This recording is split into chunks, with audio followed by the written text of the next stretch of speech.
Bada bing, bada boom. They knew that this wasn't the sound of a firework.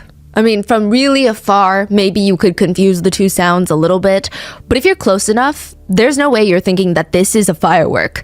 A firework sound, it lasts a lot longer. It's like a crack and then a fizzling pop afterwards. Like if you throw a piece of meat into a hot sizzling pot of oil to fry it, there's a sizzling, there's an echo.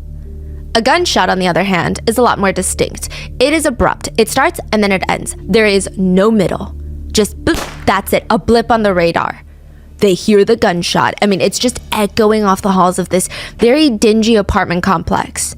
In the hallways, every single door to each unit opens. People start popping their head out into the hallway to see where the hell this noise is coming from. Most of the heads peeping into the hallway, they're not even neighbors.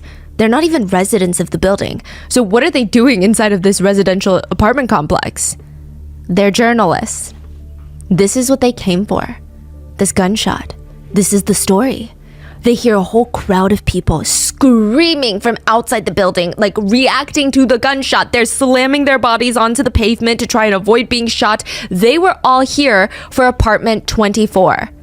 No, really, there is a crowd of over 100 people, and they are standing in front of the apartment building, just outside, surrounding it, staring at this singular, tiny, small, rectangular window up in the building. This isn't even a nice building, so you're not getting those floor-to-ceiling glass windows or crazy views. It's just an old, gray concrete building with these large stains on the walls, and then they have these tiny windows that are unevenly scattered around. And this is where, in the parking lot, there's about 100 people trying to break their necks, trying to peer into apartment 24. They're looking for him. He's a celebrity at this point. Some girls are even coming up to the building, taking pictures. They're trying to jump as high as they can to get a look inside, which really is not that possible. It's not like they're on the second floor. But they would be screaming, "Come to the window, please! We came to see you! We love bad boys! Show us your face!" People are pointing their phones at the window, seeing if he would react. He did. The window slams open, and a soccer jersey is hung up. A soccer jersey. Half the crowd outside, they start cheering full force. That's their team. He's repping their team. The other half, boo. This is the worst team in the world in their eyes. Okay, there's no middle ground. Others, they start running back to their houses. They start running back to their cars to grab their own soccer jerseys to represent whose side that they're on in all of this. There's dozens of police officers just standing there staring at the cheering crowd. I mean, they look like they're just amazed by the situation.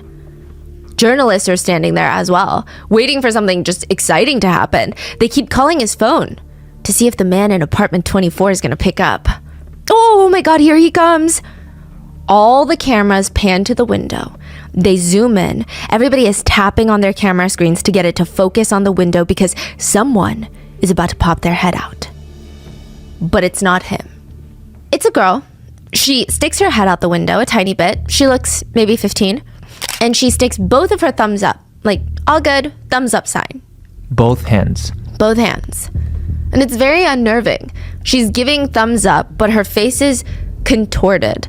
It's splotchy everywhere. I mean, it's clear that she's been crying, sobbing. She's distressed, clearly. Her shoulders are basically up to her ears. Her body language is beyond tense. She looks like she's in life-threatening danger, but she's giving everyone a thumbs up.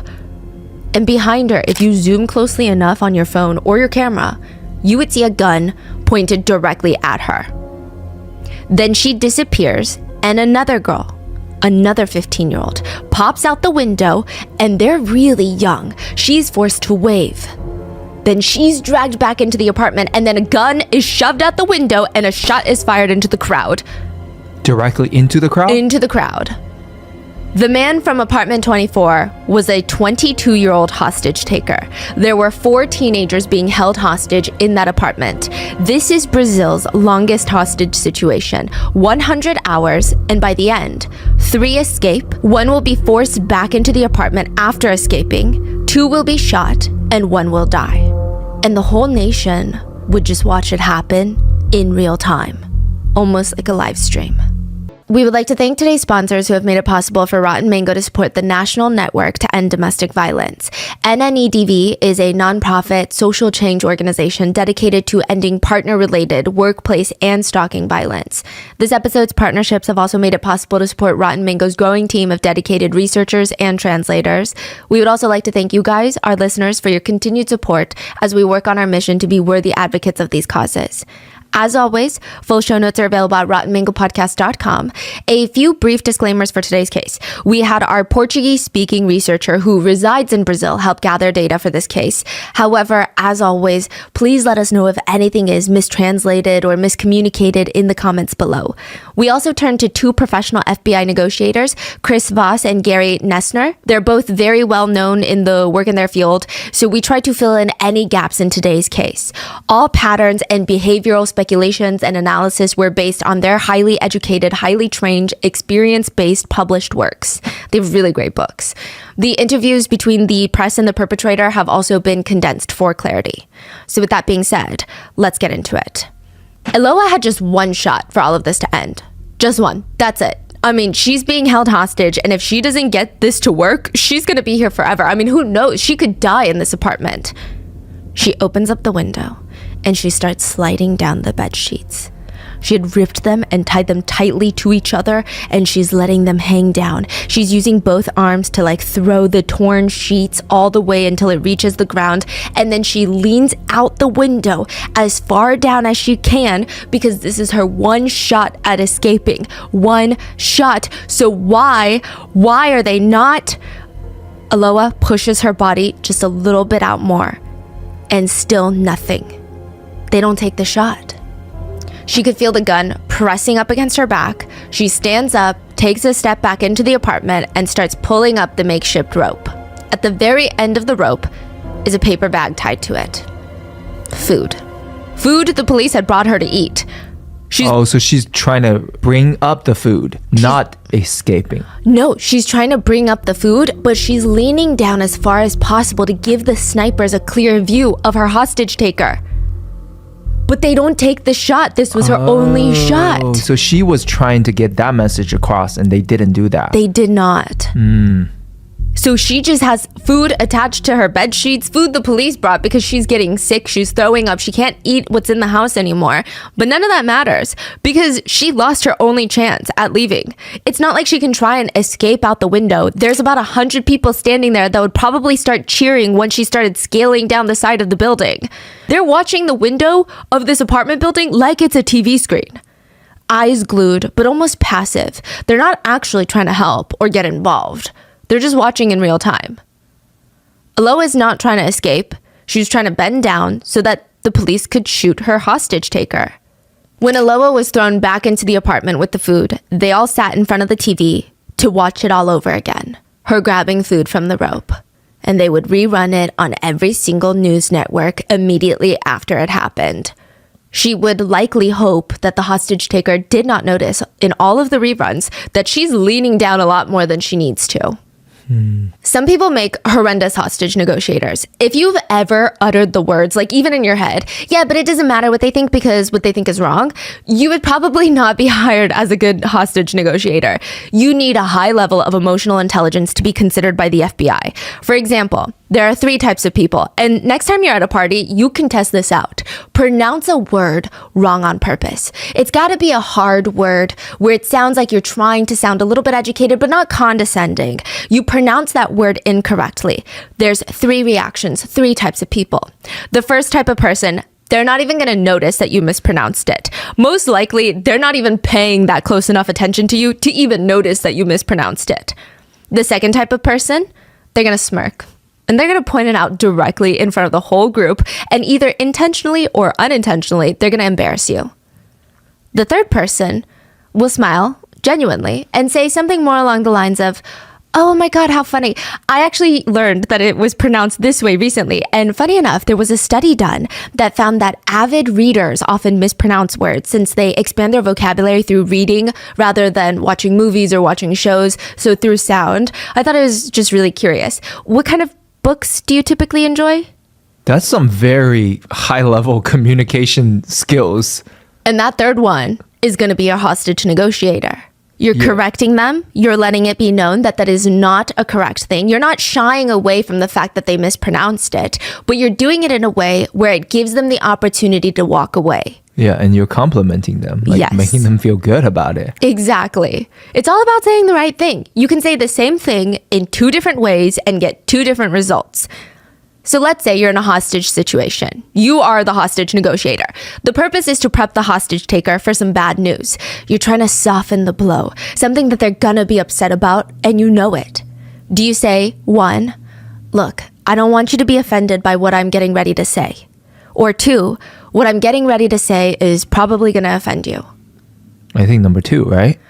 Yes. The first is almost an order. I don't want you to be offended by what I'm getting ready to say. It centers the negotiator, but the statement itself assumes that the negotiator holds the power because they have the power to offend. That is true. I don't know why the second just sounds better. And I Yes. feel like that can almost be applied to in relationship maybe. In just regular communication, right? Yeah. It's crazy how subtle it is. And then 2, it's like a preemptive measure. You need to say something, and this is just to let them know it's not the best news that you're bringing, unfortunately. Also, the natural reaction to option 2 is, oh, okay, well, that wasn't that bad. Let's try another one. This can be used when talking to family members of hostages or even the hostage takers themselves. So when they're delivering horrendous news to them, do you say, 1, you sound angry? Or 2, I know you're angry? I know you're angry. Yes. 1 is going to get you the response of, yeah, you bozo, you're the one that pissed me off. Or even, of course I'm angry, you idiot, you made me angry.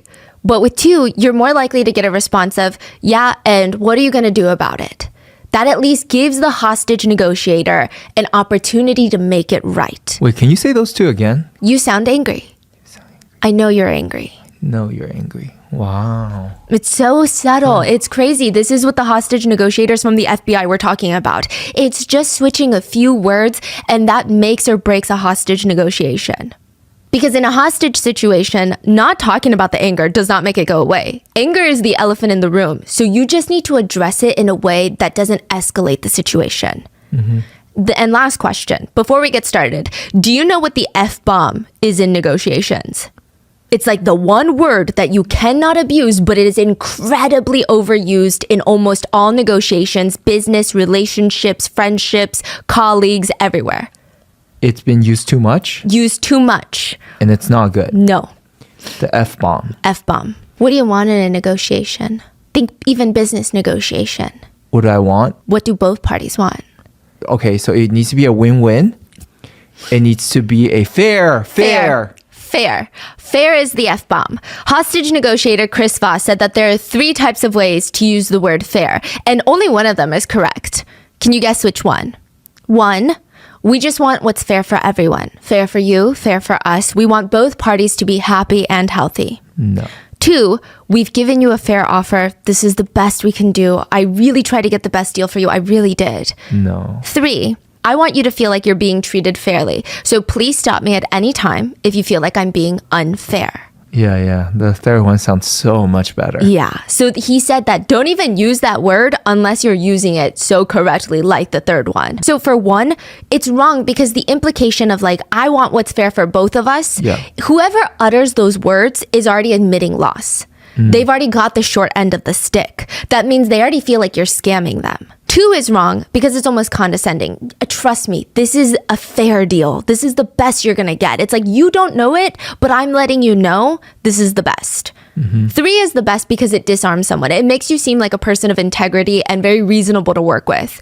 Because at the end of the day, everyone wants to be treated fairly. They want what's fair.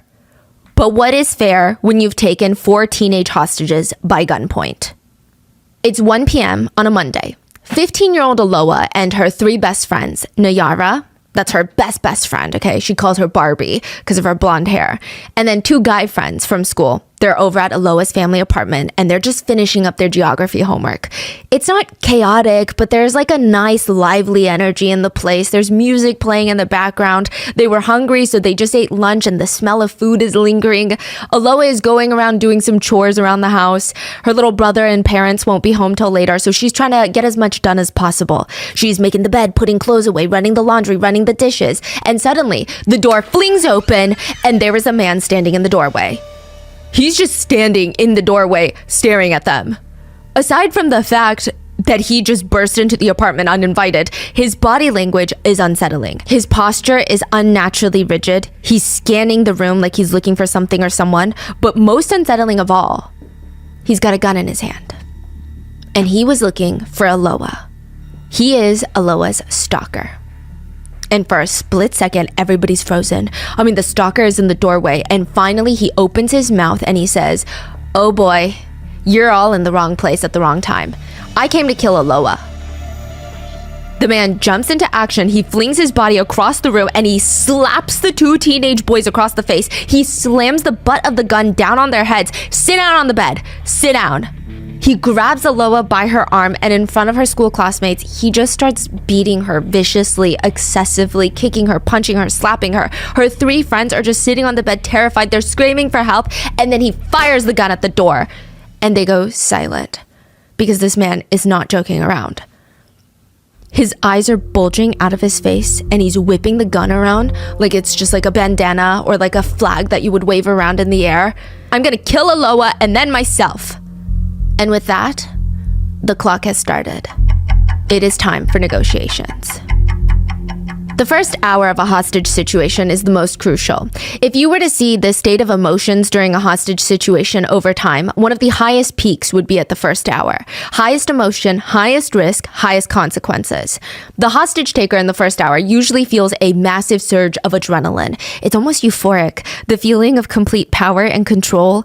Adrenaline levels will shoot up 500% above baseline. 500% of like what you and I feel right now times 500% in adrenaline. To give you an idea, our levels only increase 500% in severe life-threatening situations. Like if a shark is swimming straight at you with their teeth showing, or if you're in the middle of an earthquake and the building is collapsing. That is when your adrenaline peaks 500% above baseline. Your senses are so alert, so heightened, you almost feel like you have super hearing, like you became a superhero. You can hear 3 apartment units down from you, every creak. Things seem brighter in color. Your brain tricks you into thinking you've never been so clear-minded.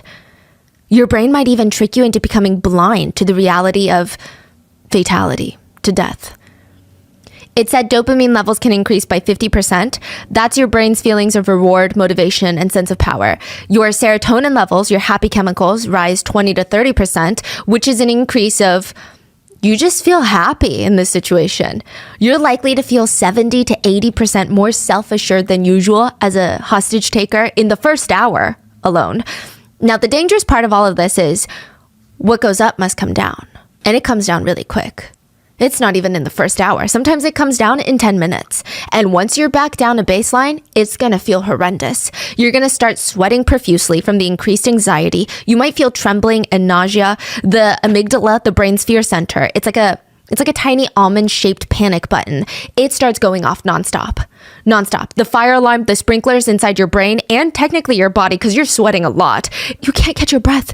It feels like you ran a marathon. You can hear thumping in your ears. It sounds like there's a drum playing in your chest. Your whole body is just slick with sweat. Your hands are shaking and you're trying to hold your gun steady, but it's about to fall out because you're so sweaty and you're shaking. You keep rolling your neck because the tension is so, you just feel so sore. It feels like you've been carrying a heavy backpack of rocks all day long.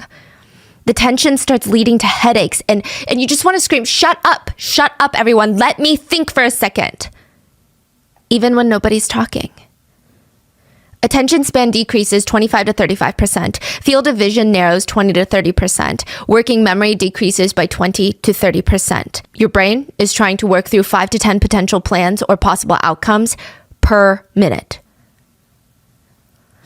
Because your brain is trying to anticipate the reaction of the hostages, the police, the negotiators, because at the end of the day, even if you're an evil person, your brain is trying to protect you. Any little mistake, any little oversight, life or death. Now, there are three sides to each hostage situation: the hostage taker, the hostage, and the hostage negotiator. And the power will actually ebb and flow between the three parties. Sometimes it changes on a daily basis or even a minute by minute, second by second basis who holds the power. And unfortunately, the person with the most power is the one with the least to lose. In Brazil, there is a special tactical action group called GATE. So they focus on hostage situations. It would be comparable, I don't know if comparable in skill and training, but comparable to the US's FBI hostage negotiation team. 70 GATE officers, they would show up, surround the apartment building, and set up HQ at the school nearby, headquarters, the command center. The school that Aloha and the three others went to, that's the command center. The hostage negotiator's job is to understand all the emotions, the power plays from what's going on inside that apartment and try to get everyone to walk out alive. They're focused on strategy and mind games. But GATE also called on a tactical team. They're focused on trying to get in and disarm the hostage taker whenever they see an opportunity. Strategy and snipers. Very different teams that have to work together to de-escalate. Their motto for GATE is time, patience, and calm. Then you have the hostage taker, armed, dangerous, and usually mad, sad, and mentally mad. That's how they describe them. Mad, sad, and mentally Mad. Mentally ill. Yeah. And all they want is something. Demands for money? Give me $100,000 and I'll let your daughter go. Give me a getaway car and a duffel bag of untrackable hundreds and I'll let the bank tellers go. Do they want release or exchange of people? Let inmate John Doe go from Rikers prison and I'll let my hostage go. Or maybe it's religious or political. Air my sermons on national television and I will release the kids. That was a real demand from a religious cult leader. The prime minister steps down or else someone's getting shot. And then you have the hostages. Every day, both hostage taker and hostage negotiator will argue about the value of the hostage's life with none of their input. But their power is in their existence. They're as powerful as much as the hostage negotiators think their life is worth, which is a very scary situation to be in. But in this case, there's actually a fourth group, the press. This is the case of the very first almost live-streamed hostage situation, broadcast on live television in real time with a live audience outside the apartment building, watching in real time, cheering for one side or the other like they're watching a baseball game. The press, seemingly right off the bat, they knew that there was a hostage situation. They rushed over to the apartment. They ran through the same process the hostage negotiators did, which is identify the hostages inside.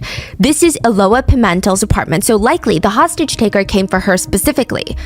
Their next course of action, same with GATE, was to track down every single person that was ever in Aloha's life, to get exclusive interviews with them to air in real time, that potentially even Aloha herself would be watching from inside the apartment. They could even ask, do you want to say something to Aloha? That would be good TV. So journalists, they managed to track down Aloha's ex-boyfriend, which was likely the most interesting person in terms of news coverage. I mean, forget a classmate, forget a teacher, ex-boyfriend? And they start spinning together this whole story. Star-crossed lovers. But once she gets out of there, once this whole thing is over and she's no longer being held hostage, they're going to get back together and it's going to be the wedding of the century. Hostage freed, freed hostage bride. Think about that. They will have this realization, the both of them, that they miss each other, that they cannot live without each other. That was the story that the news was spinning. One expert media attorney stated on air, I'm very optimistic. I hope it all ends well, and I hope that there will be a wedding for him and Aloha, his passionate ex-girlfriend, somewhere in the future. I really hope that this all has a happy ending, and I'm certain it will. Well, we do have Lindenberg, Aloha's ex, on the line right now. This is a live phone conversation aired on live television. Lindenberg, how are you feeling? What do you want to tell the people about your ex, Aloha? What's going on? People might not believe me, but right now, I'm not thinking about me or anyone else. I'm just thinking about Aloha's life. I believe that. You really liked her. She's your girlfriend for a very long time, right? That's right. 2 years and 7 months. The media is a circus. You know, they make up a lot of things that aren't true. But regardless, Aloha's ex-boyfriend, Lindenberg, was very helpful over the phone. He said, I'm positive that this is going to end in the best way possible. The journalist smiled and tried to sympathize with him so that she could keep him on the phone. And near the end of the phone call, she pauses, maybe to verify that the cameras are still rolling, that they're still live. And she asks through the phone, "Wait, Lindenberg, before you hang up, can you let me speak to Aloha for a little bit?" 1 minute. You get 1 minute. Talk, Aloha. The journalist looks hesitant. "Aloha?" And then the call cuts. Aloha is at the bus stop staring. I mean, everywhere Aloha went, Lindenberg went. And this is before the hostage situation. This is when he was just her stalker, not her hostage taker. If Aloha was getting out of class, he would ride his motorcycle very slowly near her school until he spots her in her little backpack. Then he would speed up and then slow down only when he gets so close enough that he's basically riding his motorcycle while she's walking. And he doesn't even talk to her. He just stares her down the whole way through, refuses to leave. Even if she starts running, he steps on the pedal a tiny bit. He just wants to ride right next to her, staring her down, going 2 miles per hour, never saying a word. Aloha naturally was terrified. She would find all these new routes to take home so that she would try to escape him, that he wouldn't come and see her out of school. She would sneak around the alleyways trying to find busy pockets where he can't even ride his motorcycle into. It was absolutely, utterly miserable. Everywhere she went, she felt like she had eyes tracking her. She would start second guessing every word that she said, every facial expression that she made. She felt the need to analyze things. And to him, that's not even enough. The phone at home would start ringing. Aloha's mom, Anna, would pick up. "Hello? If your daughter does not see me, I will take desperate measures." Desperate. Anna, Aloha's mom, would just hang up the phone. Aloha's ex-boyfriend, Lindenberg, he was just always had a flair for being dramatic. He would say these things. He just really liked attention. And worst case scenario, maybe he would harm himself. And that's a big problem. But she doubted it. But even if he did, is that really her problem? Her priority is her child, and he's a full-grown adult. Aloha, she felt like a hostage before she was even taken hostage. A few weekends before Lindenberg walked into the apartment and slammed the door shut, she was standing at a bus station, scrolling on her phone, when she feels something weird. She feels watched. She looks up and down the other side, and then across the street she sees Lindenberg just standing there, staring at her. Her eyebrows crinkle. She's holding onto multiple textbooks, heavy textbooks in her arms, and she's waiting for the bus. Or at least she thought, okay, maybe this will be a good shield because Lindenberg is now crossing the street and heading straight for her. "Get back together with me." What? No. Aloha wasn't going to do that. "I made a lot of mistakes, but I love you. You know that, right?" Aloha tried to ignore him. She didn't want to talk to him or see him ever again. She thought, okay, I thought I made this very, very clear. But Lindenberg loses his temper. He just starts yelling, threatening her, slapping her across the face, throwing her books all over the floor. And Aloha just stands there shocked. This is the first time he's been violent with her. And she runs back home crying. She runs in through the family door, slams it shut. The picture frames on the walls are probably shaking. She books it straight for her room. Her face is red. It's swollen from crying. And Douglas, Aloha's little brother, tries to knock on her door. "Are you okay? Is everything all right in there?" She doesn't respond. Douglas has a pretty strong gut feeling, like a very bad gut feeling about this one. He thought Lindenberg was the one doing this to his sister. So he decides to camp outside the apartment building to make sure that he doesn't show up until his parents get home. And Douglas would sit on the curb, angry with himself because he was the one that introduced 20-year-old Lindenberg to his 12-year-old sister. When Aloha's parents had gotten home, they were so enraged, they called Lindenberg and they demanded an apology, and he just told them, "Well, I could do a whole lot worse. Trust me." Now, in the tiny little apartment, Aloha is squeezed onto the bed with 3 of her friends. She's trying to calm Lindenberg down. Initially, very briefly, she does try to tell him what he wants to hear, or at least what she thinks he wants to hear. I mean, she doesn't really know for sure what to do in this type of situation. Lindenberg is... A lot of people use the word manic translated to describe him.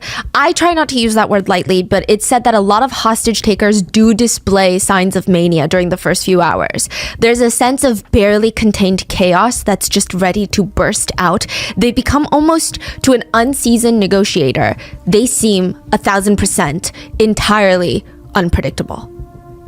I'll get back together with you. It's gonna be okay. We can try to figure this out. Calm down and we can talk about it. Just you and I. No, now I don't want that anymore. I don't want you anymore. I came here to kill you, and I'm gonna kill you. And then Lindenberg would have a new change of plans. Either he was going to kill Aloha, or he was going to kill Aloha's friends in front of Aloha so that Aloha could suffer, or he was going to kill all of them. He looks around and he spots Nayara, the other girl hostage, the only other girl in the apartment. Her. It's going to be her. Nayara could feel it. He was going to choose to kill her. Lindenberg always complained to Aloha that she listened to Nayara too much, that Nayara was a bad influence that always told her to break up with Lindenberg, but none of that was even true. But it's not like he cares, right? He makes them all lay down. He grabs shirts from the laundry, ties them together, uses them to tie up the hostage's legs and arms, and then they wait.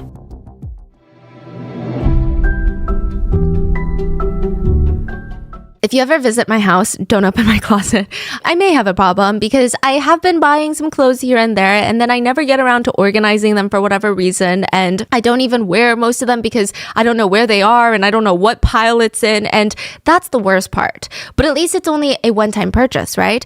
Imagine if I was paying for those clothes that I never use every single month over and over again. That sounds like a nightmare. But that is also what most people are doing every single month with their subscriptions. Most people subscribe to a website or service and completely forget about it, and your money goes down the drain. Or worse, you pay twice for the same service. I used to be those people until I started using Rocket Money. Rocket Money is a personal finance app that finds and cancels your unwanted subscriptions, monitors your spending, and helps lower your bills so that you can grow your savings. Rocket Money saves me a lot of money, but also they save me so much time. When I first tried the app, I thought maybe I'd have like 2 inactive subscriptions, but I had over 10. I was kind of in disbelief, but the app is super convenient to use. So all I had to do was make a few clicks. Rocket Money lets you overview all your subscriptions, and they go through the hassle of canceling the ones that you don't want anymore. That means you don't have to spend 20 minutes per website or per streaming service, or even hop on a call with customer service just to cancel. It's like the feeling of cleaning out your closet without doing any of the work. And Rocket Money also has a dashboard that tracks my monthly spending, and I can compare this month's spending to the previous months to track my spending habits. Rocket Money will even try to negotiate and lower your bills for you by up to 20%. I didn't know until Rocket Money that you could actually negotiate your bills. So all you have to do is submit a picture of your bill, and Rocket Money takes care of everything else. Rocket Money has over 5 million users and has saved a total of $500 million in canceled subscriptions, saving members up to $740 a year when using all of the app's features. Stop wasting money on things you don't use. Cancel your unwanted subscriptions by going to rocketmoney.com/rotten. That's rocketmoney.com/rotten. rocketmoney.com/rotten.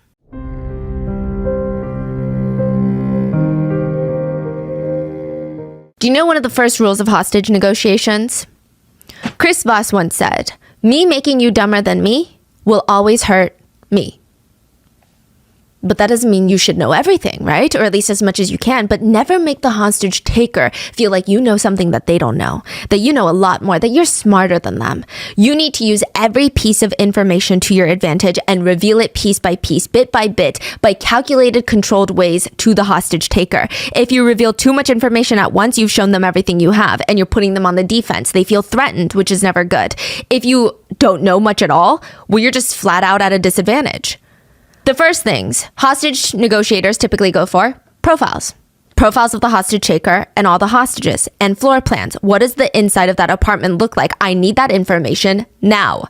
How was Gate alerted of the hostage situation so early on?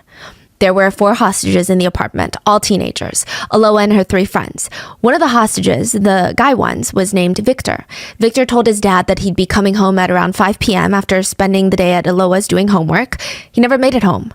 Victor's dad, being protective, came to Aloha's to see if something was keeping him. He walked up to the apartment door. Knock, knock. Nothing. He was about to turn and walk away, but he heard weird noises coming from the other side of the door. It's unclear what noises he heard, but it was enough to make him pause and go, "That's a bit strange." That's what he said. It just sounded strange. He thought something wasn't right. So whether he heard screaming or sounds of beating, I don't know, but he wanted to get into that apartment. So he tries to break down the door by kicking it in. And someone on the other side of the door screams, "Who's out there? Don't come near the door. Don't try to do anything or else I will kill everyone in this room." Victor's dad runs downstairs, fumbling with his phone, trying to call the police, but there happened to be a police car sitting at the complex. He flags down the officer, Sergeant Valeriano. We're going to call him Sergeant V. He gets out of his patrol car, makes his way to the apartment door, hoping that he's gonna de-escalate the situation. But instead, he hears the same voice, "Get away or I'll kill them all." Sergeant V pauses. He's like, "I need a moment to think because I can't act too rash." Perpetrator fires in the direction of the door. Thankfully, nobody was hit. Sergeant V gets on the radio to call for urgent backup. Perpetrator hears the radio, is agitated, fires again through the door.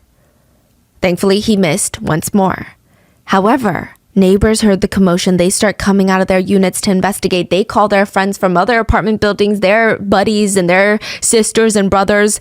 Some call the police, some call the journalists, and now they're forming a small group at the base of the building to try and see if they can get into the unit or see into the unit. It is a live crowd watching a hostage situation. So who's the main hostage in this case? That's what the police need to know when they get on the scene. And what did the hostage taker come for?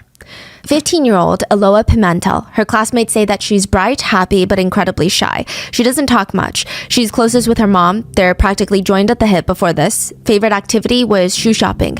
Aloha would be allowed to try on high heels and walk around the department store like a little fashion show. Family dynamic. Parents, Anna and Aldo. 2 younger brothers, Ronicksons and Douglas. The whole family seems to know the hostage taker. His name is Lindenberg, likely introduced to the Pimentels through the little brother Douglas, the younger brother of Aloha. And Lindenberg, the hostage taker, short-tempered. He likes to play soccer, but neighbors say that all of his games are cut short because he would get into a fist fight at the end. He works 2 jobs, one as a delivery guy during the day, and at night he does pizza deliveries. And right now, dangerous, armed, with a giant plastic bag of ammunition. He came prepared. It appears he went in with the intention of staying a while. It is likely that this situation was triggered by a breakup between the two of them. And when I say those words, I'm not saying that's a reasonable reason. Like, that's not what I'm saying. I'm saying Lindenberg likely felt that this is why he had to do what he had to do. That's what the hostage negotiators are also picking up on. But some neighbors would report to the police that they saw this coming. They said that every night Aloha's parents weren't home or they were asleep in their apartment, Aloha and Lindenberg would meet in the parking lot and just scream fight in each other's faces. And it was just always a strange pairing to begin with, the two of them. Aside from the 8-year age gap, they just weren't a pairing that made sense in everybody's mind. They were opposites. But not in like the cute, oh my god, they're each other's halves. No, in like the, she's way too good for him. What does she even see in him? She's incredibly sweet and he's just obnoxious and aggressive and just kind of vile. And he's 20 and she's 12? Exactly. Like that, again, that's just aside from the alarming age gap. Obviously, Aloha's parents hated this relationship. They were disgusted by it. I don't even think that they were thrilled that their son Douglas had a 20-year-old friend. But apparently they played soccer together and that's how they all met. But this is their daughter, and at first they thought, absolutely not. We're going to do whatever it takes to make sure she's not dating a 20-year-old. But it's not that easy. When is the last time you told a 12-year-old to stop doing something and they stopped doing it? Aloha's parents ran through all the different outcomes in their head and they're thinking, okay, this is probably the safest. We're going to let her date him, but there's going to be a lot of rules. Curfew's at 10. You only meet in the house when you're on a date if it's just you two. If you ever leave the house to go on a dinner date, a lunch date, a bowling date, you take Douglas with you. And the door always stays open. That is the only way this is allowed. Because they didn't want her sneaking out and doing these things. So for the next 2+ years, Aloha's parents actually start seeing Lindenberg as one of their own kids. He was just always around. But there was this very unsettling incident. Aloha's mom decided to have lunch with Lindenberg's mom one day. And, you know, the kids are close, but the families aren't that close.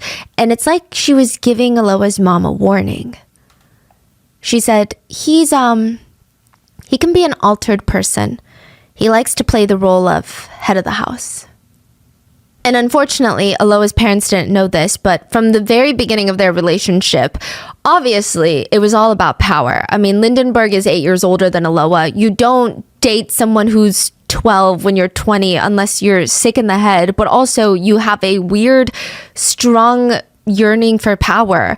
That type of power dynamic is just bizarre. It is almost complete and total power that you're chasing. And the rules were as follow.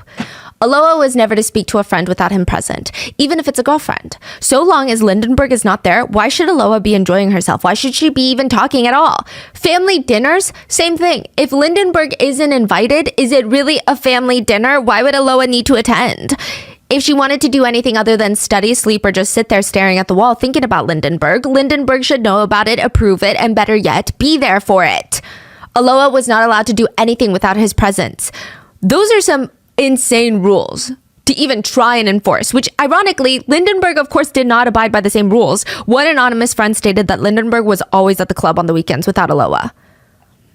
The only reason that the relationship lasted 3 years was because Lindenberg is a master manipulator. He would love bomb Aloha, break up with her, make it seem like she was the horrendous one and that she had broken his heart. Then the next day he would come back begging for forgiveness, or sometimes he would just talk to her the next day as if they didn't break up last night.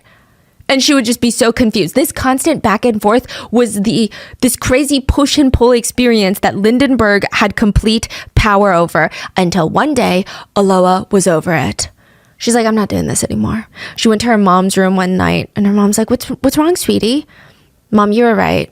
I don't want to date anymore. I just want to focus on studying and focus on my friendships. Aloha did not tell her all of these other details. These would come out later. So once the police, they gather all this information, then they're working to calm down the press, the public, the families, and anyone else that could be watching the police from the news. Every word that the agents even deliver to a journalist has to be super calculated. Likely the hostage taker is listening. The family members of the hostage taker and the hostages are listening. Everybody's involved. It's very delicate. The police stood in front of the press. We have a lot of different tactics that could be used in this case, and if there are signs that the hostages' lives are in danger, we will take more drastic measures. But in our current situation, the best we can do is move on with the negotiations. We are optimistic that we will solve this situation. That is all. Thank you. Sergeant V is going to be the one primarily talking to Lindenberg. Not because he's a hostage negotiator, but because a lot of the times, interesting rule of thumb is, regardless of ranking, first law enforcement officer to have contact with the hostage taker is usually handling a lot of the vocal conversations. They're heavily involved. Really? They might introduce the main hostage negotiator, but they're still going to be giving calls and saying certain things. That's so interesting. I guess it's the first person on the scene. So there is a little bit more of I wonder if it's subliminal. A little bit of trust. Subconsciously, like since the beginning, not just some rando big shot that was called in. Even if they're not trained in hostage negotiations, it's just a level of trust. It's very interesting. But he would have the hostage negotiators just instructing everything that he's doing word for word. They probably went through rigorous training, hopefully at one of the top 2 hostage negotiation training centers in the world. The Bureau is one, the FBI Training Center for Hostage Negotiations, and Scotland Yard's in London. So apparently those are the most reputable, most rigorous programs. Because if they had gone, they would have gone through very intense, high-stakes trials. 60 seconds or she dies. That's the exercise FBI hostage negotiators will go through during training over and over again. 60 seconds or she dies. They're taught every phone conversation, every word has weight in a hostage negotiation. A negotiator has to know how to convey the message they want in the quickest, most effective way. They might go in ready to say things like, I want to see you survive this, you know? Whatever else goes with that, let's pick a point in the future. 5 years from now, a year from now, that we're both good, that we're both happy. And then let's work our way back. Why?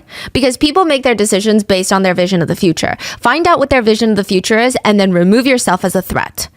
They might continue. We're on opposite sides of the fence right now, but that's not going to stop us from being together on the same side in the future. The biggest differences between conversations and negotiations are conversations are about exploring. There's no set goal. Negotiations are all about closure and resolution. There is a goal and there's a ticking time bomb. Do you know the most powerful tool in any verbal communication? Your voice. The literal sound and inflections and how you draw out your words and your cadence, the tone, all that plays a role in being a good hostage negotiator. Some of them, you listen to them on podcasts, they have such a soothing voice, or it's almost a slightly authoritative, but not too overly powerful voice. It's like right in the middle. It's not too soft. The three voices of negotiations are as follows: late night radio host, positive, playful friend, and assertive, direct communicator.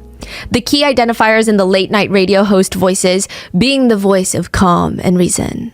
I'm your host for this midnight show. It sounds like that.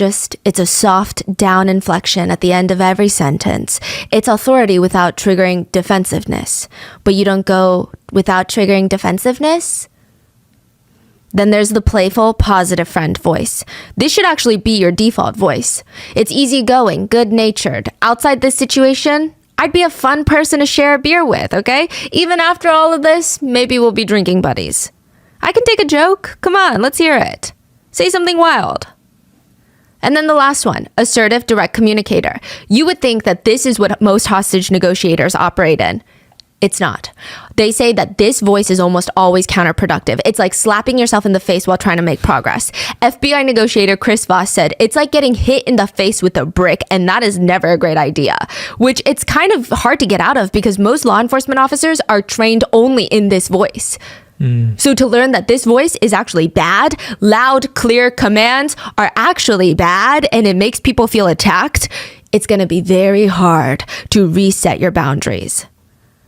So the first two is good. Yes. The last one is bad. The last one is very rarely you need to set a boundary, set it with this voice, but it's only when you need to set incredibly firm boundaries. And then you should kind of ebb and flow between the other two. Sometimes you need to be a little bit more light-going, then sometimes you need to calm them down and keep them at a place where you know what you're talking about and just trust me, this is going to be okay. That makes sense. Yeah. And another key important point is 738-55 rule. 7% of messages are conveyed through the words. 38% tone of voice. For example, I'm really impressed by how much you've learned in a short amount of time. I'm really impressed by how much you've learned in a short amount of time. One seems a little more genuine. One is like, I don't know if they're patronizing me or not. I don't know if this is like condescending. But that still leaves 45% of the percentages. What is that? Body language. Now, how do you do that when all you have is a phone? Focus even more on tone. Because once you have a set tone, close your eyes. Hi, everyone. Did it sound like I'm smiling? Yeah. You can almost picture someone's body language through the way that their voice sounds and their tone. Oh, and one more thing. Veteran negotiator Voss said along the lines of, silence is good. Sit there in silence with the hostage taker. Why? Because you don't sit in silence with people you don't know. You try to fill the silence. You sit in silence with people that you're intimate with. There is a level of intimacy, and you need to manufacture it sometimes. So now they know who's in the apartment. They know the floor plan. They know Aloha and her relationship with the hostage taker. They know who Lindenberg is. They just need to know what the hell he wants. The first call in the hostage negotiation is everything. Two things have to be done. The hostage negotiator has to let them know that they're listening and want to help. And then they have to figure out what the hostage taker wants. So the Sergeant V puts the phone up to his ear. He's getting ready to introduce himself because you want to introduce yourself by name. And Lindenberg picks up. They're screaming on the other end. And he freaks out. Why is there screaming on the other end? Lindenberg is out of breath. Oh, I'm just beating my girlfriend. This bitch. Aloha is screaming in the background. I'm not your girlfriend. There's harsh like, doo, doo, from the other side of the line. And he's screaming. Lindenberg is screaming, shut up, shut up, shut up. Aloha's mom would get involved and try to reason with Lindenberg that she could try and talk to Aloha, get her to see his side and get back together with him. Clearly, she's just doing that to get him to release them. But Lindenberg tells her and the authorities, I don't want her back anymore. I want to kill her. That is what he states he wants in the first phone call. To kill the hostage. O que você quer? Fala pra mim pra eu poder te ajudar, cara. Eu quero lá e matar e liberar a mano. One former FBI negotiator states, if it's an impossible ask from the hostage taker from the beginning, your hostage is going to be in bad shape. They've made him demand that even if you want to, you can't do. It's not going to work. It didn't seem like gate agents had control over the situation. They didn't even have control over the media. They're all camped outside trying to get zoom lenses to peer into the apartment. There's random crowds of people just gathering outside to see like, ooh, is something gonna happen? It's a live show. I don't know what they're expecting. People to be released, for them to cheer. And then the door to the apartment opens up. They see a foot steps out, then another foot, and another foot, and another foot. The steps get quicker and faster in pace. Steps, run down the stairs. The two boys have been freed. Out of nowhere, they were released. The gate agents did not negotiate their release, so how the hell did they get released? This happened like very early. Day one, first like 12 hours. Inside the apartment, it was a very messy scene. Lindenberg is standing there, waving his gun around, staring, eyes bugging out at the 4 hostages.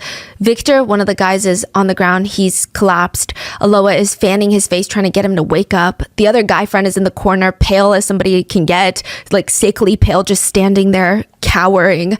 Nayara, Aloha's friend, is trying to reason with the mad gunman, Lindenberg. Look at them. They're getting pale. You don't even know them. They never did anything to you, so just let them go. He pauses. Are you sure that you girls want to be alone in here with me? Without them? You want me to release them? This is a tricky question. Lindenberg lightly did not want the boys there, or any guys near Aloha. So it's speculated that he let the boys go because he straight up just does not want boys near Aloha. Aloha stood up though. Yes, I want them gone. Let them leave. And the door swings open, and it was the investigators' very first win. But it was not a negotiation that they even made. The agents surround the 2 boys. What did Lindenberg say? What did he say he wanted? How was he behaving? They're trying to get all the intel. The boys look at the officers. He's very unstable. He goes from being calm and then assuring us that everything's going to be okay to being aggressive and violent with Aloha. At like the drop of a hat, he switches back and forth. He keeps changing his mind on his game plan, what he wants out of this, what he's going to do next. At first, he said he wanted to kill Aloha. That's all he said he wanted to do. Then he said, no, I'm going to make her suffer by killing all of you in front of her, making her witness all of this. And then the next second, he would change his mind, and then he would scream at the top of his lungs at us, nobody's getting out here alive, understand? And then 2 seconds later, his demeanor would shift, and he would be very soft with us and say, guys, don't worry. I'm not actually a bad guy. I'm going to release all of you. Don't stress out. Nobody's going to get hurt. Then he would immediately turn around and start violently beating Aloha, leaving red and purple marks all over her skin. How is Aloha holding up? She's obviously scared, but she's standing her ground. She told him straight up to his face multiple times that she was never getting back with him. Not the best news, not the worst news either. I mean, obviously it's bad. Aloha is being assaulted physically, but authorities were hopeful because Lindenberg's decision to release the 2 boys was likely Lindenberg trying to resolve the situation sooner rather than later, right? Maybe he's letting them go one by one. He realizes that this is not what he wants. It's not worth it. He's just having what they call a, quote, mental health crisis. And as an upbeat reminder, hostage negotiations are successful 93% of the time. 93. And usually that 7% is because the bad guys, they were never there to make a deal in the first place. They just need to play their cards right, and this is all going to blow over. Okay, so the main thing to remember for the gate agents, and another famous negotiator, Gary, said, is contain the situation. Contain the scene. Put a bubble around it, but inside that bubble, have open communications. Contain, but open. Open in a contained environment. That is key. 2 parties talking openly back and forth with each other. Hostage negotiator, hostage taker. Sometimes the hostage, nobody else.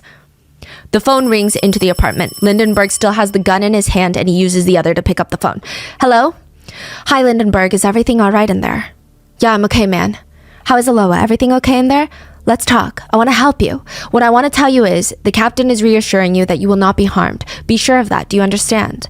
How's the situation between you and Aloha? We're unraveling things here. I don't want anything to do with her anymore. Tell me something. Why did you decide to do this? Were you desperate? Jealous? Was that it? Lindenberg starts getting agitated.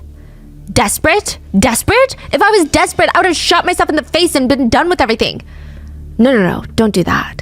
What are you thinking about right now? I have no feelings right now. I'm cold-hearted as No, but be calm. I know it's hard, but be calm. Is Aloha with you? Is she calm? How is she? She's okay. Hold on. She'll talk to you. Yes, put her on the phone, please. Hello? How are you? I'm okay. Is everything okay in there? Yes, everything's okay. I want to eat. Do you want to eat lunch? Yes, I'm weak. Be calm. We talked to Lindenberg. We'll talk to him again. Is he treating you well? Aloha starts crying. Yes, he's treating me well. So trust him. Make him feel relaxed. Do you want to say something to your mom? I just want to know, how is my family? I just want to say to my mom that I love her, and my father too. I love him too. Be calm. Talk to Lindenberg. He's willing to end things peacefully. Yeah, he said that he will let me go. Yes, he will release you. Be calm, think about God, and pray. Lindenberg takes the phone back from Aloha. He seems agitated. He keeps asking how they got his number. I'm asking you, and you won't respond because I asked you first. Please don't make me nervous. How did you get my phone number? Don't be nervous. We got your number through our managing team. Just say who gave it to you. I just want to know. Why can't I just understand? We got it from some of your relatives, okay? Lindenberg, are you still there? I wanted everything to happen naturally. That officer shouldn't have been doing what they were doing. What did that officer do? I told them I didn't want anyone to come upstairs, but an officer did, and he rang the bell. We were sleeping, and I jumped up scared, and I almost shot her.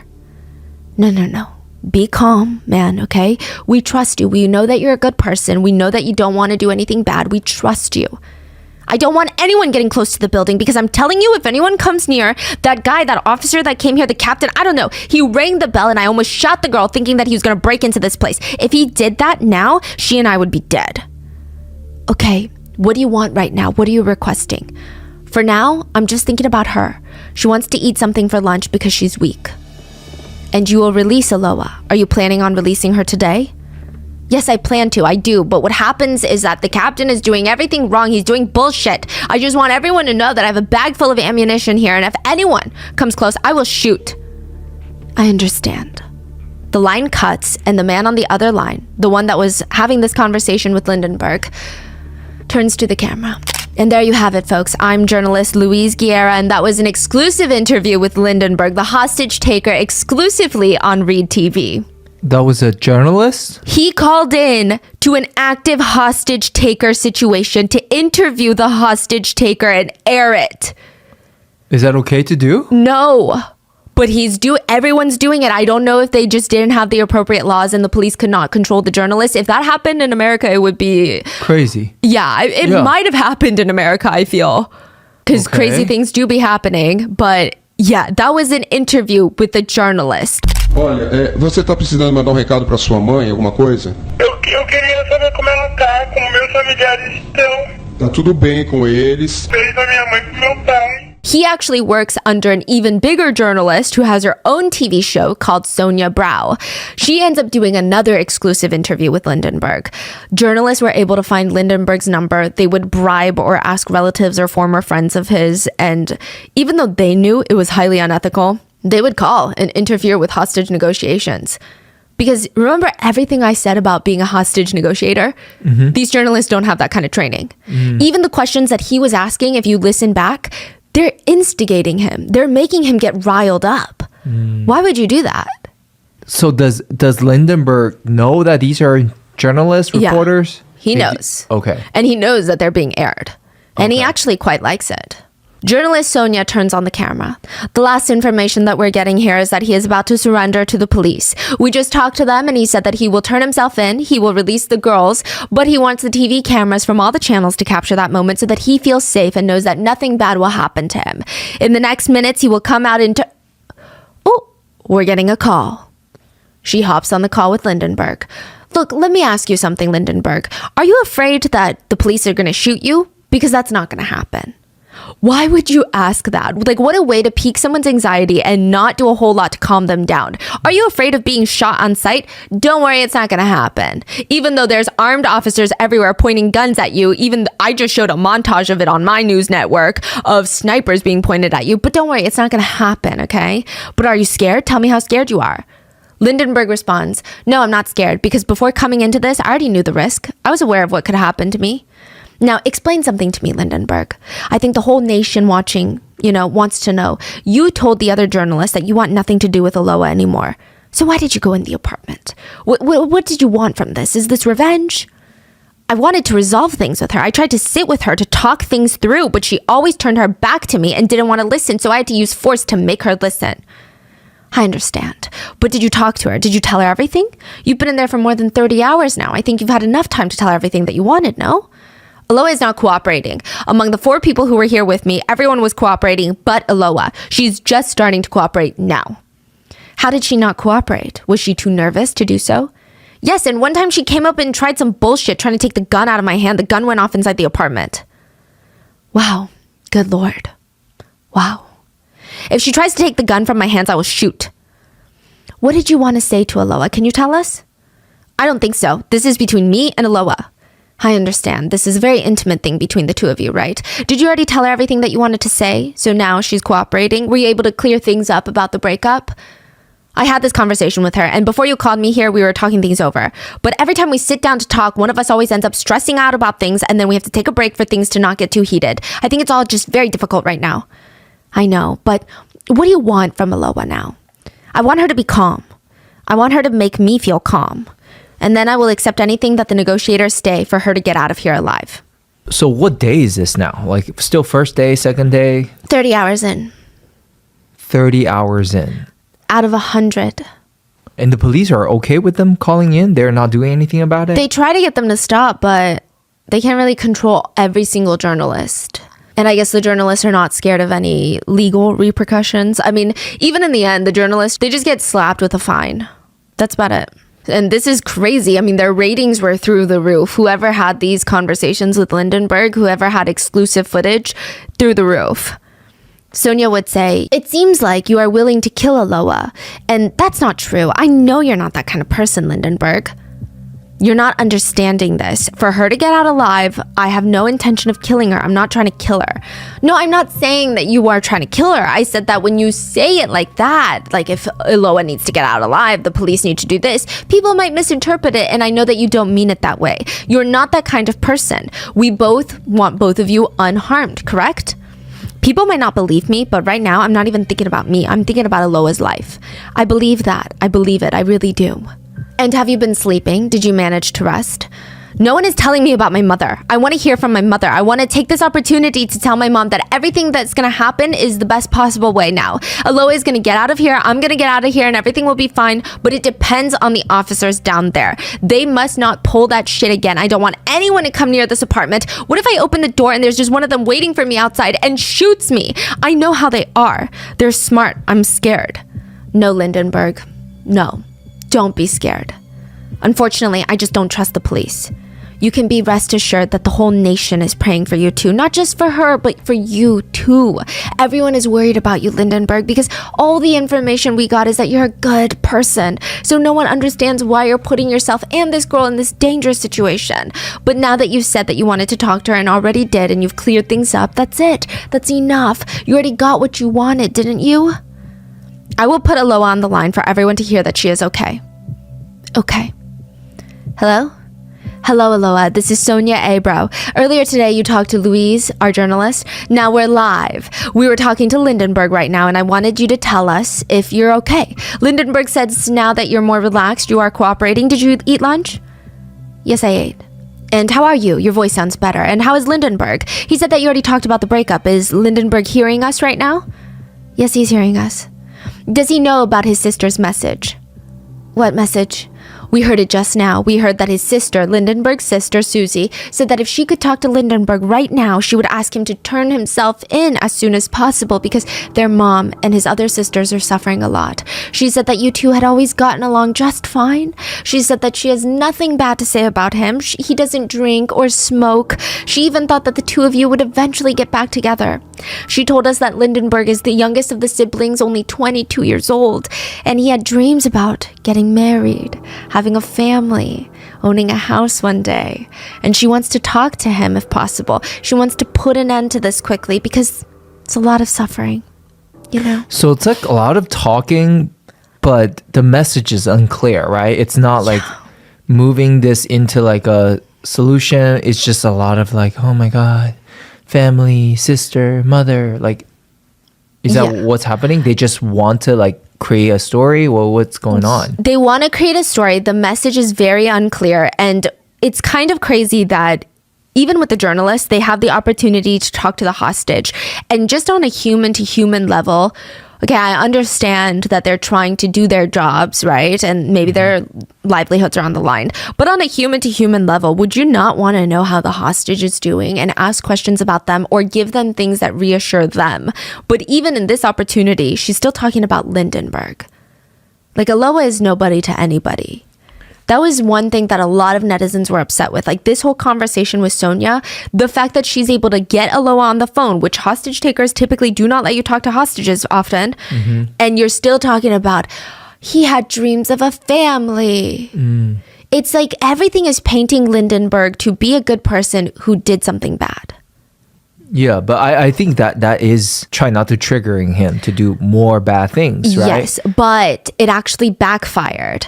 Let me Really? tell you how. So all the press, they're going around painting Lindenberg as a 22-year-old star-crossed lover, correct? Now, a lot of the older general public, because they didn't know the outcome, they didn't know better, they didn't know the full story, they're just seeing little snippets on the news and what the hosts are telling them. They believed that is also true. The police said because of that, they could not be more aggressive with Lindenberg. Because What? it would backfire on them. Because if everybody has the perception that this is a young boy, they kept using the word boy in all the news stations, a young boy who just loves a girl and is having a breakdown and is going to regret this, and they shoot him on sight out the window, who's going to get fired? Who's gonna get fired? Yeah, Wow. so that's what the police argue later. So they're saying it was like this very toxic cycle of like nothing was getting done by anybody at this point because of how publicized it was in real time. Yeah. The police even asked the journalist, get all the footage you want, just air it when we resolve it. Like Yeah. immediately after. Air everything, unedited, uncut, raw footage, whatever. But there's nothing they can do to stop them. No. That's crazy. Yeah. It's just so bizarre. Lindenberg takes the phone back. When Aloha gets out, she's going to take the 2 guns that I have and no ammunition, and I will come out with my hands up. If someone shoots me, no one's going to shoot you, for God's sake. Don't think that way. We want a happy ending to this story. And it's not just me. Everyone out there. The police have no intention of taking anyone's life. On the contrary, they have no reason to take your life, Lindenberg. Don't think like that. So you have family members of the hostages, press, journalists, camera crew trying to get better positioning near the building to get a slightly better shot.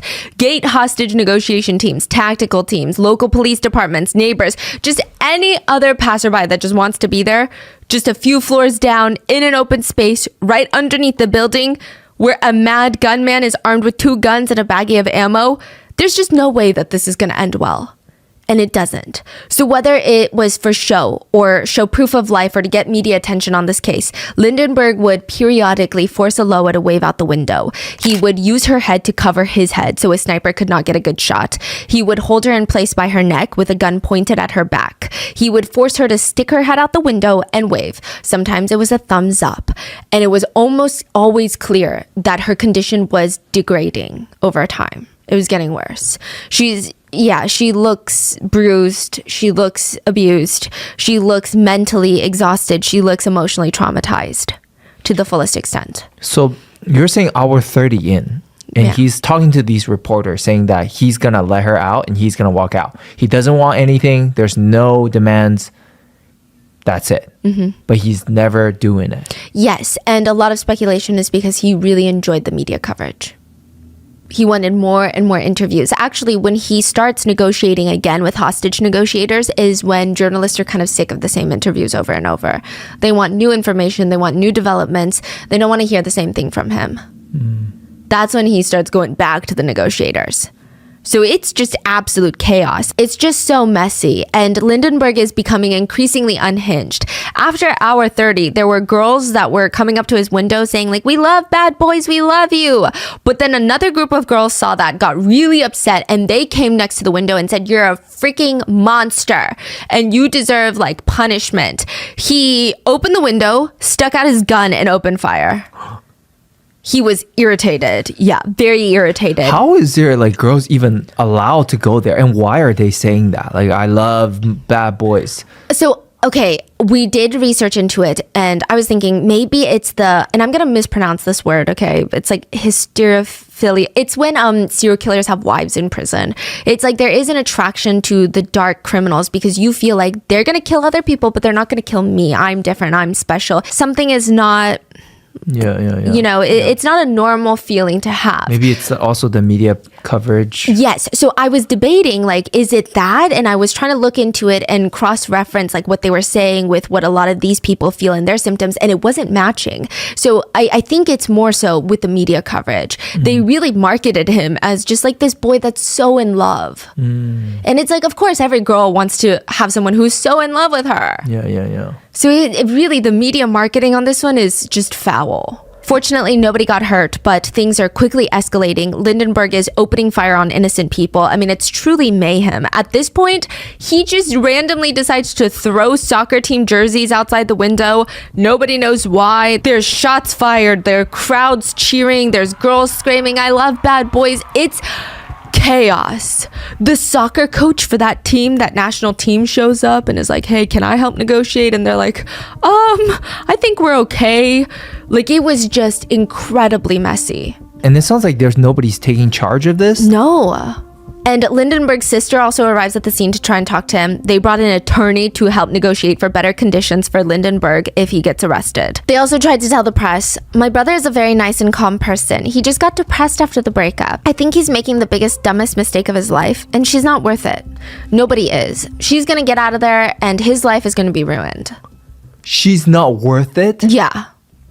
So everything is escalating out of control. The negotiators realize the biggest mistake that they have is that they can't see in the apartment. They can't get a clear view. The whole apartment is blocked. The windows, when they're not open, they're blocked. They can't get a camera in there. They can only call. Lindenberg picks up sometimes, and they hope that when he picks up, he wants to talk. He wants to tell them what's going on. Meanwhile, Lindenberg can see everything going on outside. He can see what the police are saying, what they're prepping, how they're stationed around their building, who they're investigating, what their strategy is, how they think. He can see what the public wants the authorities to do. Is it time to storm in? Do they want Lindenberg to be freed and given a slap on the wrist because he's just a boy in love? They can't see, but Lindenberg can see them. There's one easy way to fix that. Everyone has their cameras pointed up at the apartment, hoping to get another money shot of Aloha out the window. And then it goes dark. The power was shut off by gate agents. In most hostage situations, this is a tactic that is frequently used. It's just to make their lives more inconvenient, forces them to negotiate. And it's interesting, sometimes you take away something, give it back, but with enough mind games, you actually make the hostage taker feel like you're giving them something.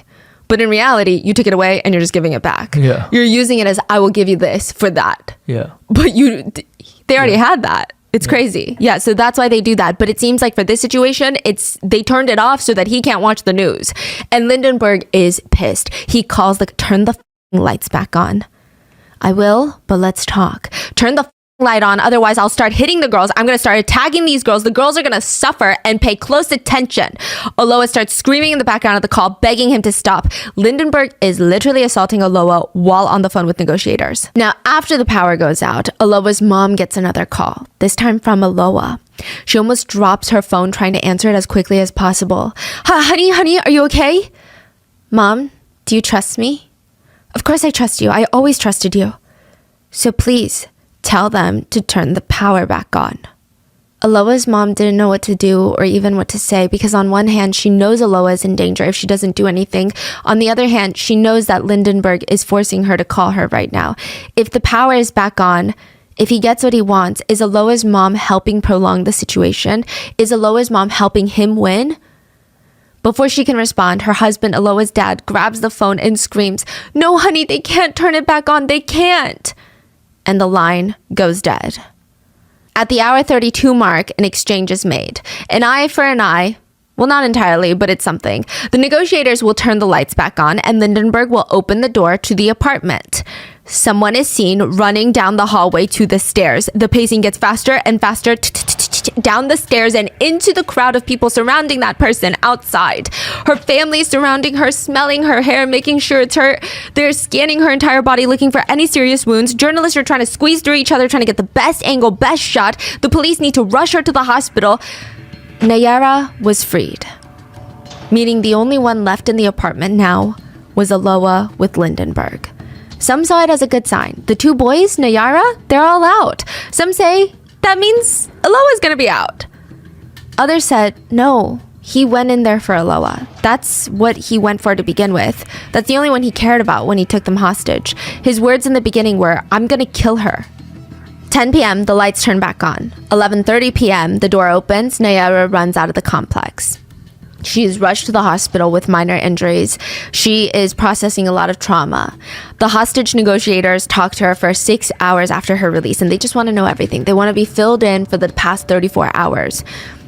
He kept the girls apart. Every day he would put one in the bedroom, one in the living room. They were both tied up, blindfolded. They couldn't see anything but the back of the blindfold. Throughout the day, Nayara would hear sounds of Lindenberg beating Aloha, and Aloha would scream for help. He was screaming at her, punching her, kicking her, and then it would stop, and in a split second, not even a full second, he would be like, please kiss me right now. What? He would go from beating Aloha to being like, can you kiss me? But she kept denying him. And it got to the point Nayara, the best friend, just screamed, just do it, Aloha. Please just kiss him. You're gonna die. But she refused. He was having severe mood swings. In the middle of a casual conversation with the girls, he would just start threatening them. But it's not like he was on drugs or anything. He had a lack of sleep. He almost never slept. He would take sporadic cat naps, really light. Every morning he was oddly very full of energy. It just didn't make any sense. He was very erratic. Also, after he lets Nayara out, briefly, the news was talking about how the police stated it was in exchange for the power being turned back on. Literally an exchange of power. But Lindenberg really did not like that. He would call up the journalist and let it be known that is not why he let out Nayara. He said he let out Nayara because Nayara has a very bad relationship with her father. Her father had walked out on the family years ago, had no contact with any of his children. He found out that Nayara was being held hostage, so he drove all the way back into town and was waiting outside. And he thought perhaps they could be reunited. Perhaps this would teach Nayara's father what it means to be a good dad, to value your child. It's an experience of you didn't know what you had until you lost it. That is why he let her out. It's not for the power that he really desperately wanted to be turned back on. No, it was because he related to her story. He just wanted the family unit to be strong. He said, my mom was my mom and my dad for me. I didn't grow up with my father, but there's still time for Nayara's father to mend their relationship. I looked at her and she was crying. So I told Nayara that I was going to give her a chance. I'm going to let her go and give her father a chance to be there for her. Just, bringing her into this world does not make you a father. A father has to care. So these, they still want to be a hero. Yeah, and the police are like, that's not true at all. And even the journalists are calling him out on it because they're like, and it didn't touch you when Aloha talked about her family on the phone and she said, Mom, I love you, Dad, I love you, don't worry about me, it'll be okay. At that moment, they're desperate too. That didn't touch you? Your sisters are desperate for you to be let out, none of that touches you? Like, it doesn't make any sense. So that's a narrative he's trying to push. They also ask him how the police are doing with him in negotiations, and he's just really upset. He feels like the police are constantly lying to him. Now, lying to a hostage taker as a negotiator is one of the worst things that you can do, even if it's unintentional. So the reason he feels like they're lying is because he told them nobody is allowed to approach the apartment. At one point, a police officer did approach the apartment. He was very upset about that. But according to Chris Voss, the FBI negotiator, he said, first of all, there is a chance that the hostage taker is a really good liar, a far better liar than you will ever be, and they will spot it right off the bat. Second, they could be luring you into a trap to test if you will lie to them. They already know the truth. They're testing to see if you're gonna lie. And third, even if you pull it off, chances are they're gonna find out before the situation has been resolved. And now, not only will this hostage taker not trust you, the next one won't either, because I'm sure they do their research, Your reputation is not going to be trusted. And if that happens, you lose.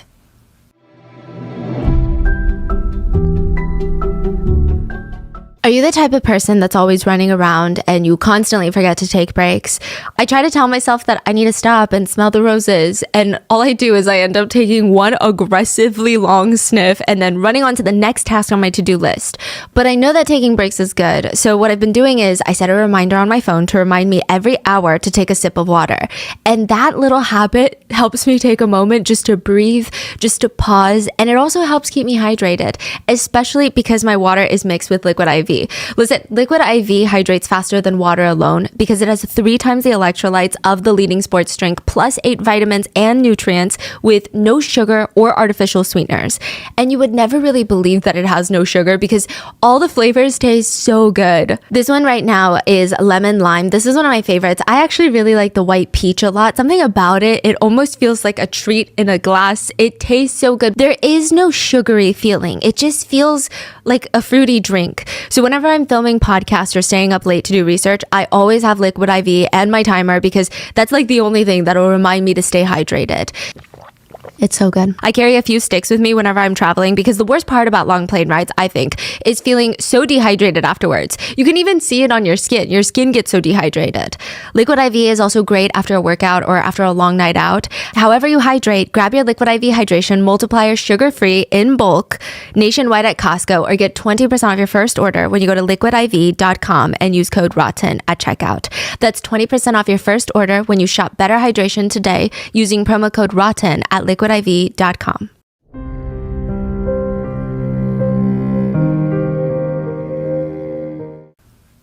a.m. the next day, Nayara almost screams when her grandma comes into her room to wake her up. The police want to talk to you. This is already after her 6-hour interrogation. Well, interview. Nayara hurries to get dressed. She rushes to the command center, which is just their school, and the gate agents surround her. Nayara's mom is there, and they're all really concerned. Like, what do the police even want from her at this point? What more can she provide? She already told them everything that she knows.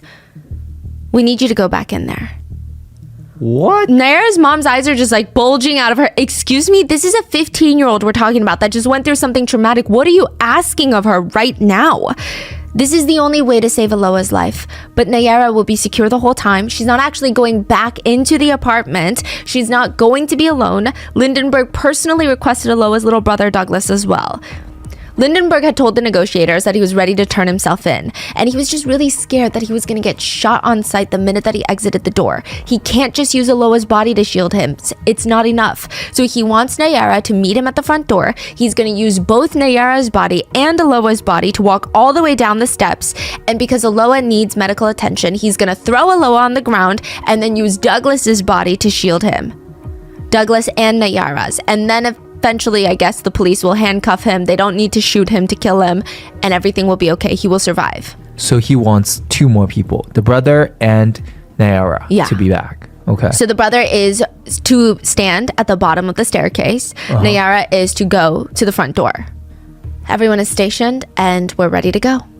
Nayara is 15. She has an emotional stuffed animal, and she is on the phone with Lindenberg while she is physically walking, putting one foot in front of the other, back to the place that she was just held hostage 12 hours ago. Wow. Hi, Nayara.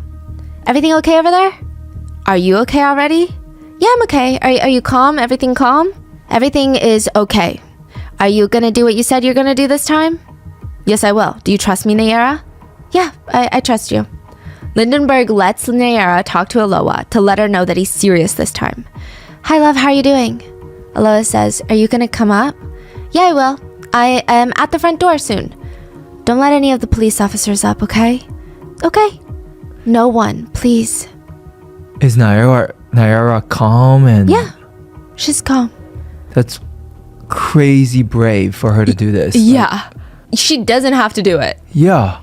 She could say, I'm sorry, I can't. Yeah, I mean, I don't know how a 15-year-old can go back to a situation like this. But she's calm. And she says, okay, well, let me speak to him now, love, because I'm at the front. Vou, amor, vou subir. Tá bom. Tem policial subindo, tá bom? Aloha reassures Nayara that everything will be okay. They tell each other that they love each other, and Nayara gets back on the phone with Lindenberg, and he is guiding her to the correct position he wants her to be in front of the front door. Come closer, please. I don't see you, Nayara. Come, please. To the left.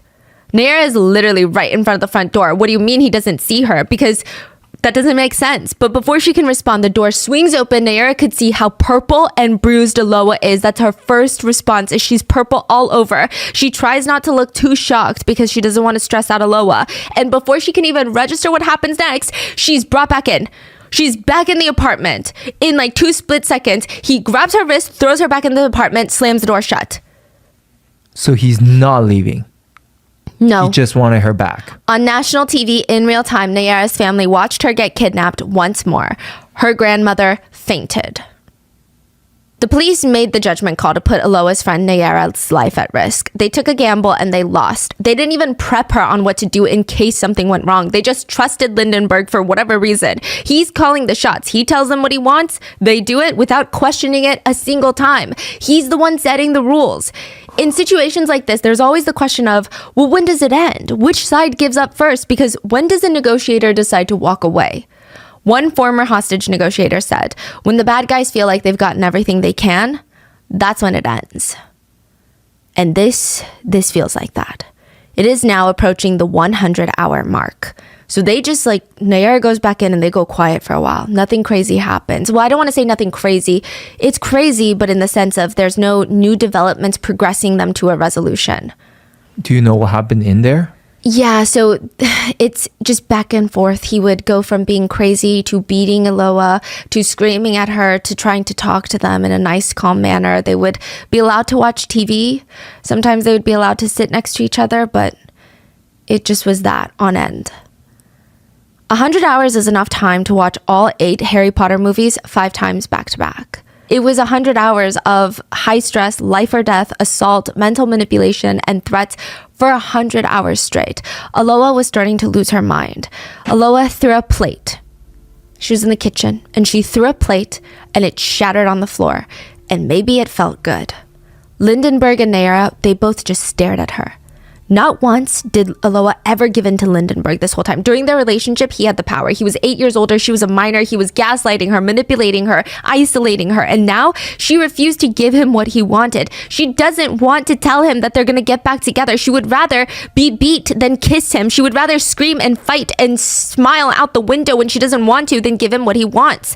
She aims the plate for him. It shatters on the ground and she starts grabbing random objects and throwing them on the ground. She does not care anymore that Lindenberg has a gun, and she screams, I can't do this anymore. If you're gonna kill me, just do it. Just kill me already. I can't do it anymore. Kill me, okay? I can't stand being here anymore. Lindenberg tries to calm her down because he knows that if the officers think that there's a violent struggle inside, they're gonna send in the tactical team and he'll probably get shot. But Aloha could not care less. She's over it. She's got nothing to lose. Lindenberg is red in the face. Do you want to see your friend dead? Aloha's still frantic. She's not calm, but a lot less angry. No, I don't want to see anyone dead. Just me. Just do it already. Lindenberg puts the gun to Nayara's head. He's been doing this to Aloha for the past 90 hours. He's bluffing. He's not going to shoot her. She knew it. So Aloha keeps screaming. She grabs another plate and then it shatters onto the ground and then slap. It's like a gut punch straight to Aloha's stomach. He slapped Nayara hard.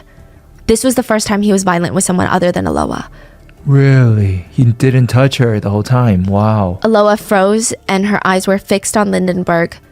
And she realized she had nothing to lose but her best friend. And she's not going to lose her best friend. October 17th, 2008, Friday. Aloha's mom gets a call from Lindenberg and she's begging him, please, please, please release my daughter. She loves you, so please. I'm not going to let her go. She will only get out of here dead. And I don't care anymore if she says she wants to come back to me. I don't believe her. Things were not looking good. That morning, Aloha and Nayara are sitting down on the mattress with him and he's going through even more intense mood swings. If earlier it was like every 10 minutes, now it's like every 2 minutes, a different tone, a different message, a different goal. At one point, he even just he's sitting there watching TV, zoning out, and his arm is resting next to him. The gun is in his hand. He lifts it up and just shoots through the wall. It goes straight into apartment 23, where the police are set up. And they just see a bullet, thankfully it doesn't hit anyone, but they just see a hole in the wall. They see a bullet on the ground. Yeah, he's starting to lose it. And one of his last conversations with the negotiator was, I'm going to be honest with you. I'm not going to come out just to go straight to prison, man. If I go to prison, I'm going to die there. It's like a little demon and a little angel are whispering in my ears right now. The demon is talking louder and he's telling me what to do. And that demon is going to make you very, very sad. That little demon is telling me to kill both the girls.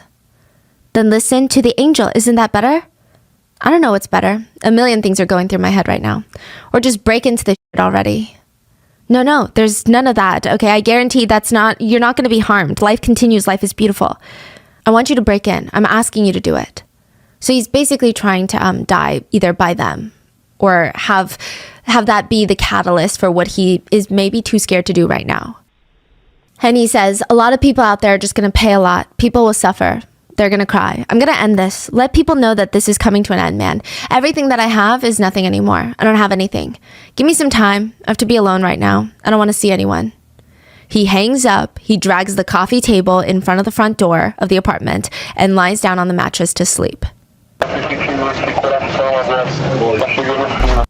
And the two girls, they likely heard all of this and knew things are likely not going to end well. So they sat together on the couch, pulled a blanket over them, and watched TV together, side by side. Around 6:08 p.m., around the 100-hour mark, police stormed through the front door of the apartment. And side note, this is very controversial, but the police claimed that they only stormed the unit because they heard a gunshot go off. So they had to act fast. They said that they didn't have time to get someone to come in through the window simultaneously because that is the normal protocol for a hostage situation. You go in through all the entrances to disorient the hostage taker. It gives you so much more opportunity to disarm them, which, by the way, like the SWAT teams, they're trained to disarm a hostage taker in like less than a second or two. So this is all part of the training. They never just go through one entrance unless it's impossible. But most netizens and press and even the victims will argue there was no gunshot. Because the police are arguing we didn't go through the window because we had to act fast. There was a gunshot sounding off. But everyone said there was no gunshot. In fact, the police were the noisiest. They blew open the entire apartment door with a tactical bomb. It's purposefully loud and bright to startle, disarm, and momentarily blind the perpetrator. So they run in, they're going to tackle him, but they're stuck. The bomb did not get through the coffee table that was pushed up against the door, so they have to go through that. And that was enough time for Lindenberg to turn to the two girls and open fire. He shot the girls. The authorities finally came and they shot Lindenberg with rubber bullets. While the hostages were shot with real bullets, the police used rubber bullets so that they could preserve his life. The intent was to incapacitate, not kill the hostage taker. It is alleged, though, that the authorities were pretty rough with Lindenberg. When they did finally get him to the ground to handcuff him, it said that they were just really jumping him at that point. Neighbors and press had to intervene, screaming at the police, don't kill him, don't kill him. And oh my God, what's going on? Because they were just like taking out their frustration on him is what it seems like. The journalists downstairs, they start fully freaking out. Most of them are on air telling the public that the hostage taker had agreed to turn himself in. Literally, while in the middle of that sentence, they hear that boom, the break-in happens, everything goes dark, there's ambulances rushing to the scene. It was... I don't know what the press were thinking. I don't know if they genuinely believed the whole idea that they were selling, that there was going to be a wedding of the century after this, but two bloody bodies were rushed out of the apartment and taken directly to the hospital. Nayara had blood just pouring out of her face like a sink faucet. Meanwhile, Aloha is being carried by a police officer, and when he accidentally bumps into a medic with a white coat on, his whole coat turns blood red. She was also bleeding from the head, profusely. There are journalists trying to run after the ambulances, trying to stick their cameras right up against the ambulance windows. They really look like vultures. It's unsettling. They tried to race the victims to the hospital just so that they could get the best shots. Both girls were taken to the operating room to have surgery. Nayara was shot in the face near her jaw. A bullet was lodged in her jaw, and Aloha was shot in her private area and her head. The bullet had gone through Aloha's brain, and it said that she went through 3 hours of surgery, but they could not remove the bullet. But even if they could, the damage to the brain was extensive. Neurological damage was, in this case, irreversible. Aloha was placed into a coma, and she was brain dead. Unable to breathe without life support, no chance of recovery. Aloha had passed. And the last memories of Aloha her family had were of her leaning out the window of the family apartment crying and trying to give her family a thumbs up so that they don't worry. And it was just not the last memory that they ever wanted of her. And this doesn't make it any better that she passed. The doctors approach Aloha's mom and they ask if she wants to donate Aloha's organs. And Anna did not want that. Not after everything Aloha had already gone through for the past 100 hours. No, like we don't get to break her apart even more. But Douglas would tug on her little sleeve and tell her, Mom, that's what Aloha would have wanted. And so the last memory that they have of Aloha now is in her very last moments, she tried her best to save her best friend Nayara, and ultimately she would save 5 people with 7 organs. Her heart, lungs, pancreas, liver, and kidneys. Nayara would make a full recovery. One of the biggest pickles netizens had with GATE, the police during this operation, actually there's a lot, starting with not forcibly securing the perimeter and not forcing the journalists out, but also Nayara being sent back. In response to that, one officer went to a journalist and said, I have 3 sons, and I thought of Nayara as my son, and I would put my son in her place. See, it's a decision that only the ones who were there could make. I just ask that you respect the professional skills and ability of the team that was there. An operation always has risk. GATE had previously conducted many successful outcomes of hostage crises. The bad outcome of this one was not because of GATE's actions, but Lindenberg's. GATE didn't kill anyone. We did everything to not put those 3 lives at risk. Furthermore, another good question was brought up, which is why did they not shoot to kill Lindenberg when Aloha gave them the chance at the window? When asked about that, a police officer would say, we could have shot him, but he was a 22-year-old boy with no criminal record going through a love crisis. If we shot him, you would be questioning me right now for why we didn't try to negotiate more. Why shoot a 22-year-old boy who is doing something that he's going to regret for the rest of his life anyway? Another officer just bluntly stated that they were under direct orders from the governor to protect the victim and the perpetrator. Because again, the thing with the governor, a lot of netizens suspect because they're elected, the public, the press, the media, they're all kind of pumping out this message that he's a lover boy. So maybe they feel scared it's going to backfire on them if they kill lover boy. Also, nobody believes that there were gunshots before the agents stormed in. So that was like a really bad break-in of a hostage situation. There was footage from around that time. It was analyzed. There were only gunshots after the authorities broke in that door. Also, why did it take them a whole 15 seconds to get the coffee table from blocking the door? It's just too much time. It's kind of ridiculous. To that, a GATE agent was just like, you don't know because you've never been there, but if this had gone successfully, you would be praising us right now. Which is a very odd response. It's just kind of weird. But GATE, they ultimately blamed the media. They claimed that Lindenberg had actually made a deal to come back in before any of his exclusive interviews with journalists. He made a deal that he was going to come out with all the hostages. And then after his interviews, he seemed to want to talk to the negotiators less and want to talk to the journalists more. And he got spiraled away into that. He got swept away into becoming this main character in the news. That's why a lot of people think that he would do these crazy things like shoot open fire at the crowd, because it's not like he hit anyone ever. It doesn't ever seem like he's intentionally trying to kill the crowd.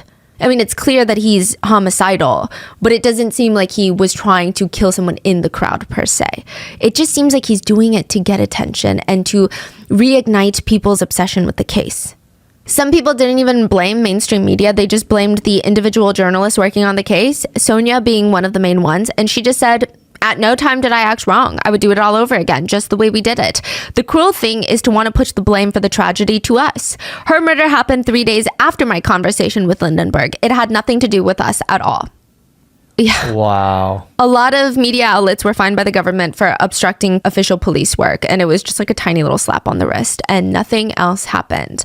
Oh, also, one deputy officer, side note, was quoted because he went to go search or like go through the crime scene afterwards and go through all of the different things that were going on in the rooms in the apartment, and he wrote in his report that the 2 girls, Aloha and Nayara, were not concerned with the tidiness of the house, meaning that there were dishes in the sink. What? Basically, he's insinuating that even if you're being held hostage, if you're a girl, you should at least still care about keeping the house tidy. Like, he did not say the house is messy. He did not say that the house was in disarray. He said they were not concerned with the tidiness of the house, Nayara and Aloha. What? Yeah. And people are pissed about that. So mad. So mad. Yeah. So mad, yeah. Yeah, what is that language? What is that thought process even? Yeah. I would just write dishes in the sink because that's what I Yeah. see. No one asked for your opinion like that. That's crazy. When Lindenberg was first taken to the police station, he had the audacity to keep asking for Aloha. He said, and I quote, "I want her here beside me." He shot her twice, aiming for her head and her private parts. He told authorities the only motive for his crime was that he wanted to spend as much time as possible with Aloha. He said, "I just wanted to enjoy every minute with her by my side." He reassured everyone he never did anything sexual with her. He said, and I quote, "Only kisses on my cheek." During the trial, his defense attorney argued that Lindenberg should be charged with manslaughter instead of first-degree murder because if the police did not scare him so much with that door bomb, he would have never shot the girls.